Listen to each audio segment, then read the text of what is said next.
I'm able to generate over 6 million monthly views across all of my platforms completely organically every single month. What does that traffic do for me? I've been able to do over 6 figures in sales and in revenue every single month. So if you're interested to learn how this is possible, stick around.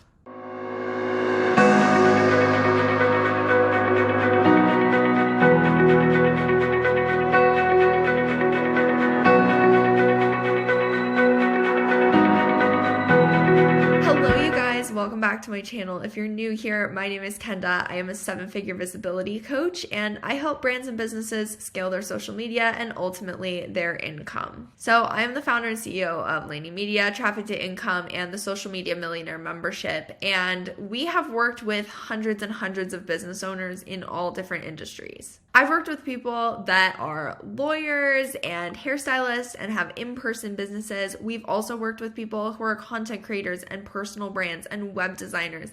Literally just about every single industry that you could think of. Now, the way that I'm able to generate all of these views is what I like to call cross-platform traffic. So basically what I'm doing is I'm using 2 outreach platforms, Pinterest and TikTok, to generate tons and tons of traffic that I can then drive back to my website or my nurturing platform, which is Instagram. Now, I know that Instagram gets a bad rap, and believe me, it's not my favorite either, but Instagram is very, very, very useful when it comes to creating nurturing content that actually converts.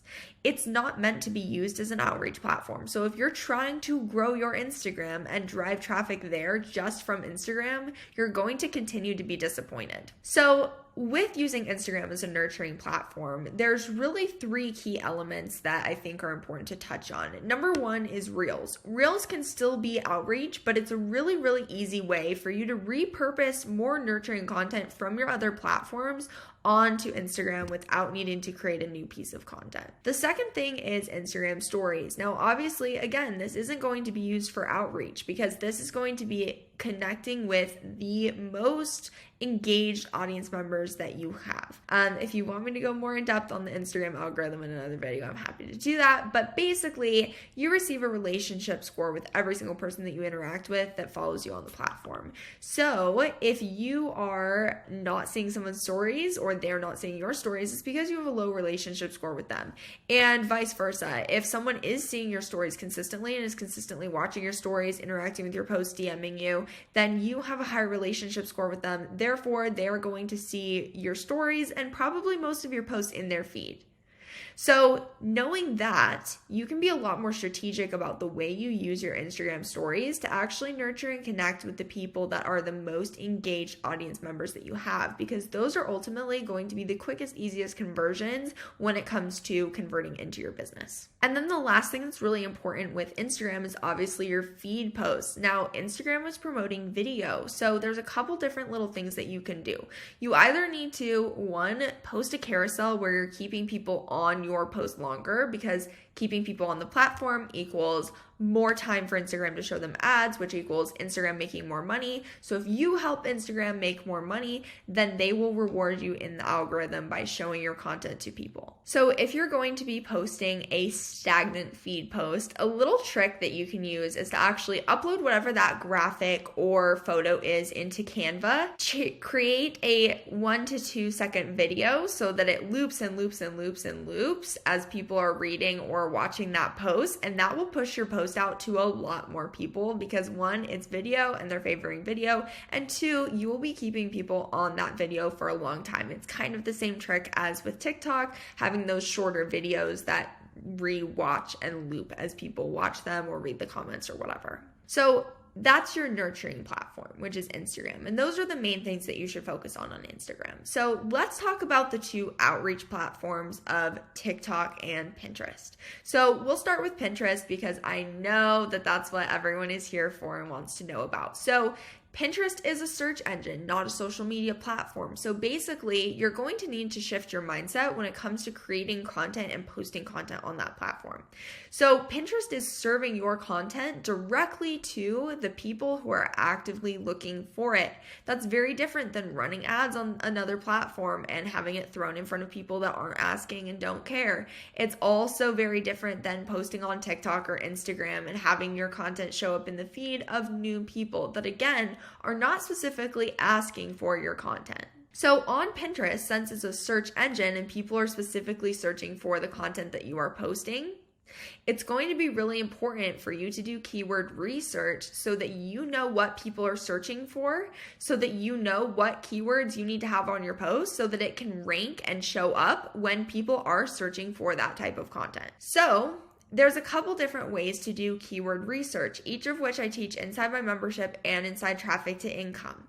But basically, the main ways you can do it are using the regular search tool that you use on Pinterest and pulling the suggested terms and what the terms are that are used in the titles and descriptions of the top ranking posts. You can also do keyword research in a variety of other ways that is a lot more time effective, but we're not going to cover that here. So when you do your keyword research, obviously it'll be important when you are creating your actual posts and pins and pinning them, but it's also going to be really important for you when you are optimizing your account. So you need to make sure that you have a business account, and there's three main places that you need to be putting those keywords on your account. So the first place is in your display name, the second place is in your bio, and the third place is in your board titles and descriptions. So by SEO optimizing your account, plus the keyword combinations that you're going to have on your pins, you're giving Pinterest a ton of opportunities to put your content in front of people that are searching for whatever it is that your content is about. And again, you want to be thinking about what people are searching for, not necessarily what your content is. An example that I like to use is passive income. A lot of people are not even aware that they need passive income, but what they're searching for is ways to make extra money, ways to start a side hustle, how to work from home, how to start a business online. They don't necessarily know that passive income is the answer to their question. So if I was just using keywords related to passive income, it probably wouldn't rank very well because people aren't necessarily searching for that. Whereas if I use keywords that target how to make money from home, how to start a business online, and that's what people are searching for, then my post about passive income will rank as an answer to those people's questions. Pinterest is also really powerful because you can repurpose your content and schedule all of it via Tailwind, which is what we use. We use about an hour per month to actually schedule out all of our content, and it's super, super helpful to not have to be posting manually every single day because 15 to 20 pins, that's a lot of time. So then the last platform is TikTok. These are the main three that I use. So TikTok is another outreach platform, and with TikTok, there's a couple key elements that you also need to be aware of. Number one is TikTok stories. With the rollout of this new feature, they're obviously pushing it because it's a new feature. And so with the testing that I have done on it, what performs best on these stories is short form in the moment video. Now that's obviously subject to change as people are not super conditioned to knowing how to consume stories on the platform yet, but short form in the moment video is what is performing the best. And it's really a good opportunity because you're still able to go viral. You're still able to show up in people's For You page, but you're able to give a little bit more behind the scenes and bring in that personal connection with your audience, which is really, really important, especially if you're building a personal brand, which you should be. So the next thing you need to know is hashtags. Most people are using hashtags completely wrong on the TikTok platform. So you need to make sure that you're using smaller hashtags that are very, very specific. So again, going back to thinking about what people are searching for and what people you actually want to see your post. So just categorizing or using hashtags if your post is about social media management and just saying hashtag social media management is not necessarily helpful because people don't always know that they need to a social media manager or will be searching for that. Whereas if you can use hashtags to tell TikTok who you want your post to be shown to, they're going to perform a lot better. So using keywords, if you're a social media manager, using keywords in your hashtags like hashtag small business owner, hashtag online business, things like that are actually attaching to who you want your content to be shown to rather than what your content is, are going to be a lot more advantageous for you. One, as TikTok continues to become more and more searchable, and two, it helps the algorithm to know who to show your content to. The last really important thing to know about TikTok is that every single person is getting their videos put out on the For You page, right? You already know that. So how do you actually get that watch time to get people to watch your videos? Because if your videos are getting 100 or 200 views, then they're probably not doing anything for you. They're probably not converting, and people probably are not following you. So what I teach is called the viral content formula. And basically what this is it's a 3-sentence structure that allows you to keep a really high watch time, make people problem aware,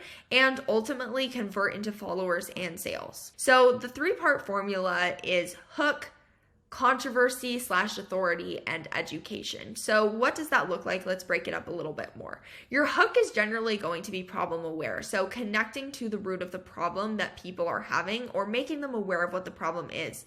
Most people aren't aware of what the actual problem is. They just know what the symptom is that they're experiencing. So using that hook to connect to what they're actively going through and being very, very specific is going to be very, very important in getting that watch time and getting people to stay through your video. The next piece is controversy or education. So that is where you're going to either talk about how you're different, what you believe that's different than the industry norms, or tell people what they're doing wrong and what they can do instead. And then number 3 is the solution. So what can they be doing instead? What is a tip you have for them? If you're just creating content and throwing education at them that they didn't ask for, your videos aren't going to perform well. You need to connect and get them to self-identify with what it is that you're talking about through this problem-aware content.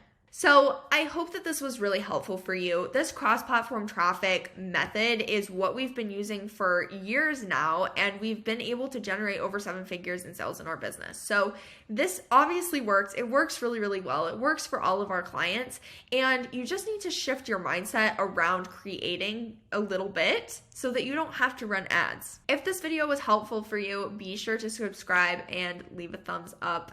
If you have any questions, don't hesitate to leave a comment or reach out to me on my other platforms. It's just my name, Ken Delaney, across all of my platforms. Thank you so much for being here. If you are interested in working with us, you can find those links down below to the membership and traffic to income. Otherwise, I will see you in the next video. Thanks for being here. Bye.